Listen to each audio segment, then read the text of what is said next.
All right, folks, Vitek here from Wani, and with us today we have Dani Filth of Devilment. How are you doing? I'm good, thank you. Man, you guys must be super pumped for the next chapter of Devilment in the form of the Mephisto, Waltz.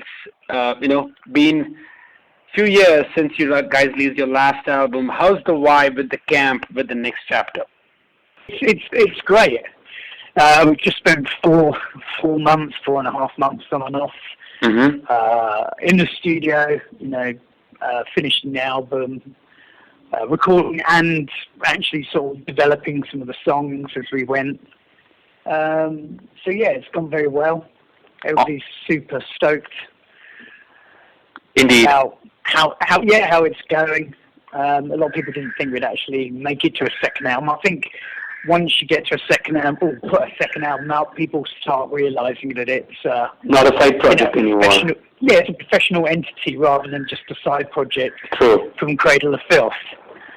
So, which I get asked a lot, Absolutely. Now they realise, yes, it's a proper band, and it's moved on so much. I mean, people only heard one song, one flavour from quite a flavoursome album, and I think they're going to be, people are going to really dig it. We've really worked hard on, turning out 11 songs if you buy the special edition, but really, really, strong, catchy, memorable songs. Absolutely. In fact, I was listening to the album from last couple of days, and you guys are on fire. Yes. Yeah. I already heard the record, and I know that, obviously, it's great hearing the new album, which obviously is another month and a half, but fantastic writing, like a perfect delivery I expected from you guys. Everyone is like on, is right there, fighting on all cylinders. But I'm sure you guys must have been aware of the fan expectations you have with the follow-up album, for this record. Well, yeah, I mean, there was a lineup change. I won't go into it, but we lost a guitarist. Right. And everybody was like, oh, well, this it's going to change dramatically for the worse. And it's not true. I mean, the last record was written as a band, although people came in to join the band at different times. We've also got a different drummer. Not that we fell out with our drummer at all. I still play football with him every Wednesday. He just had other commitments, and we've got a fantastic drummer now who's played on the record, Matt. Right. So yeah, we're really, really tight. We've got a tour coming up. Everybody's really super stoked about everything. And because the last record kind of fell under the shadow of Cradle of Filth, as it would do. Right. With a second record, it feels like we've suddenly sort of reached our own identity, that we can be sort of appreciated, as a proper band. I know it sounds ridiculous because we've toured and we've played lots of summer festivals, and not a lot of people actually get to say they bring a debut out that does really well on Nuclear Blast, but it still felt like it was a project. True. Well, that's how it was kind of treated, as mentioned before. But now, yeah, it feels like, as it always does when you come out of the studio and you start interacting with people that, before, when you're in the studio, it's you, the producer, and the people in the band. Those are the only people that know the material. So you don't know if people are going to like it. Right. You might love it, but, you're not getting any outside opinion or influence. So it's just good. Absolutely. And a sense of relief to actually finally get it out there. Right. I totally agree with you, because this one has got more of a heavier vibe than the debut. Obviously, with Lauren, getting probably more scope on this album with such haunting, beautiful keyboard passages. So, was it like a sort of a preconceived idea to kind of maintain the balance between the soft, melodic track like Full Dark, No Stars, or a faster, brutal version of, Shine on Sophie Moon? Well, we didn't write anything, to order. We didn't say, right, we need this, we need a fast song, we need a balladic song, we need a weird song, we need, we need a really heavy metal song or a thrash song. I think a lot of the album's got various elements. Shine Sophie Moon's got very punk religion vibe to it, but then it's got a very strange middle section, which goes very sort of Susie and the Banshees and a little bit Faith No More as well, and it's a sort of haunting interlude. Right. And I think every song's got varying degrees of flavour, and I just think we brought every person in the band has stepped up and brought their own identity to the tracks, and we worked very hard to make the songs as concise and memorable. Right. And a lot of the time it's harder to write short songs with catchiness than it is to write epics of like 12, 13 minutes long. Right. Because when you write songs out, you've got the time to like meander, and when you're writing very concise songs, everything's got to be spot on. Every second's got to be thought of, and the transitions and whatever. And also, again, like you mentioned, bring in female vocals in, like Lauren and Fall Down No Stars, or Dia Della Morte, or Entangled in Their Pride, or Hitchcock Blonde. Even you've got to have that balance where you don't go too poppy. True. Or it's it's striking a fine balance. Absolutely. It's a really heavy record, but it has, dare I say, some kind of pop sensibilities. That's right. I hate saying that because people immediately switch off in the rock community when you say that, but what I mean by that is just catchy choruses. Indeed, definitely. And also the lyrical side of it is something which really interests a lot of people who are into, your lyrics. You're pretty much known for writing some, brilliant, intelligent lyrics, which obviously come from your experience.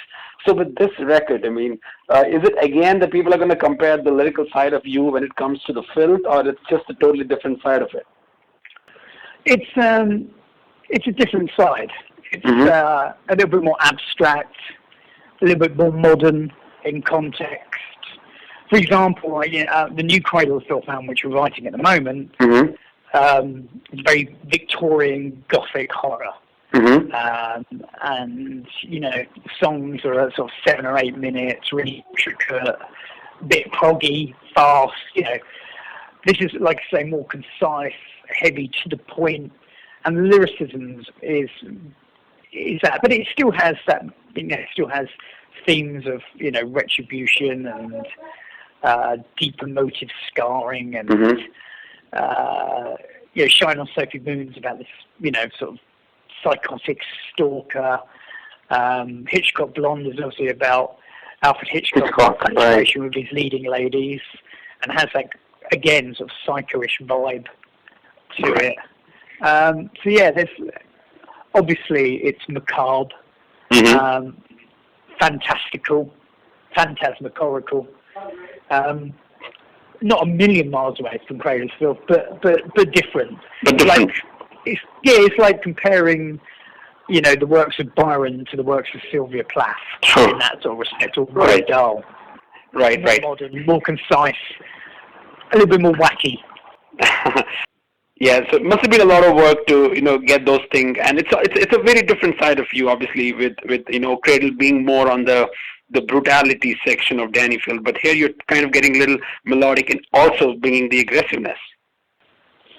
Yeah, I think so, and there's a lot of emphasis on making everything very distinct and clear, so that people understand every word, whether it's growled, barked, or intoned, or sung.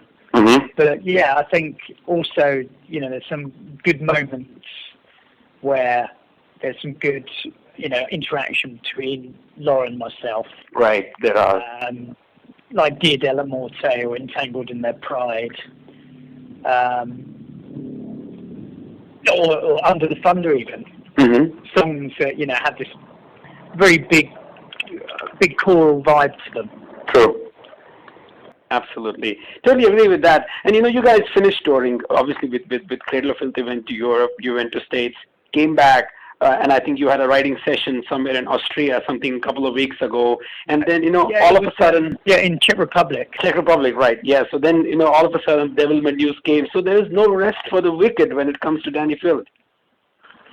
No, I made a bit of a faux pas when it came to joining another band. Because I literally just made my life twice as busy. But it's great. I like downtime. Mm-hmm. But, I like holidays. I like getting up. I like working till 2 or 3 in the morning, and I like getting up late. I like getting up at sort of 10:30. Right. I like having my own time to do with what I want, but I'm not lazy, if that makes any sense. Mm-hmm. I want my own time all the time, but I also want to fill it with things. So it's good. So I like the fact that I can, it won't always work, and it's going to be difficult at times. Cool. Because you're going to try and fit things around each other between the two bands. But at the present, it seems to be going pretty well. Awesome. That's good to hear, Dani. And, like you said, you had the session, in Czech Republic with the Cradle of Filth, and you've already told me that you're writing some long pieces, epic ones. So, obviously, it's going to grow as you guys keep writing. So, or the recording has already started for the new Filth album? The writing, the songs are nearly finished, actually. Ah, wonderful. I'm far from finished. I've written 2 songs so far, but right. We'll be going on for... we're in the studio in December, so we're working hard, and everybody's contributing. Album release next September, so yeah. So the plans are already marked. You also get to room for doing a touring for Devilment, which you're already doing with the UK tour, and maybe a possible European. That's hopefully the tip of the iceberg, Mm-hmm. But that's the one we're setting ourselves up for at the present. Right, absolutely. So, any plans of taking this to North America? Because, a lot of fans, obviously, are well familiar with Cradle of Filth, but bringing Devilment to your North American fans would also be a cool way to see how they perceive it.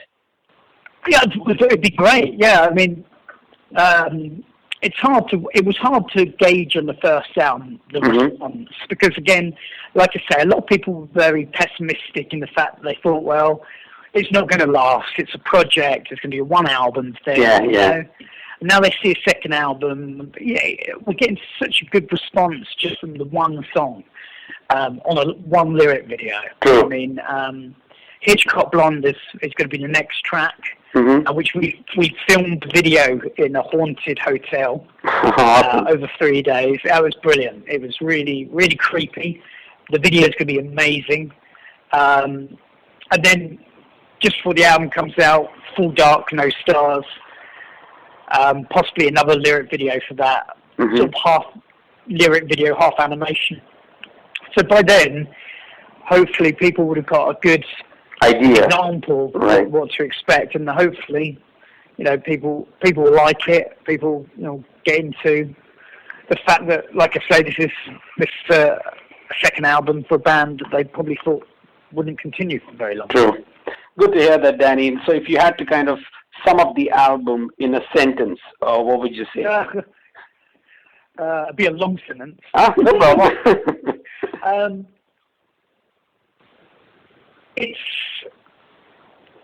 It's heavy. It's melodic.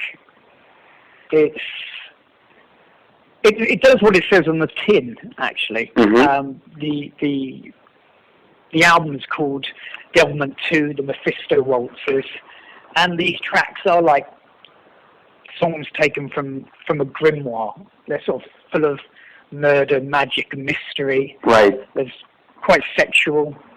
There's a lot of groove in the stuff, but it's really heavy. I think it may appeal to some people who are into female fronted, because there's a couple of songs that sort of Lauren plays quite a key part. There's a lot of the chorus and the melody of it. I just wanted to mention the artwork as well by Elena Vitek. Right. Or Vitek. It's astonishing, in fact. Absolutely. Very, very proud. When you actually see the special edition and all the artwork, also Dan Goldsworthy, who put the artwork together, he contributed a few pieces as well. Perfect. And the artwork really sums up the essence of the album. it's both tragic and beautiful and strange and dreamlike. Right. It's also very it's very symbolic and very I don't know, it's very off the wall, as in like some of it you wouldn't expect. If you describe it to someone, they go, "Oh, that doesn't really sound like it would match the music." Mm-hmm. It does. It does. It does. It complements it really well. Really well, man. Danny, last time when we had a chat, we discussed about your first visit to India when Cradle of Filth played here. So since then, there has been no. I mean, you guys didn't return. So do you see any foreseeable chance of coming back here for your fans? We'd love to. We just have to be invited. Right. We're like vampires. We can't come in unless we're invited. Well, since India, we played Malaysia, we played Singapore. Well, we didn't play Singapore. We weren't allowed to. We eventually ended up doing a big Q&A thing for the fans there. We've done the Philippines. Right. We've done Taiwan. We've done Hong Kong. We've done 2 massive Russian tours. So, that area of the world has been explored. It's just a case of being invited back. If a promoter rang up tomorrow and said, right, we'd like to come back and play, play in Delhi or Bangalore. Or Mumbai. Or Mumbai. Right. Goa on the beach. Right. Or Calcutta. We'd be like, yes, we'd love to. Danny, thanks a lot for sparing some time. Always a good time having a chat with you. Oh, brilliant. Thank you. Cool. Take care of yourself. Bye-bye. All right. Cheerio. Bye.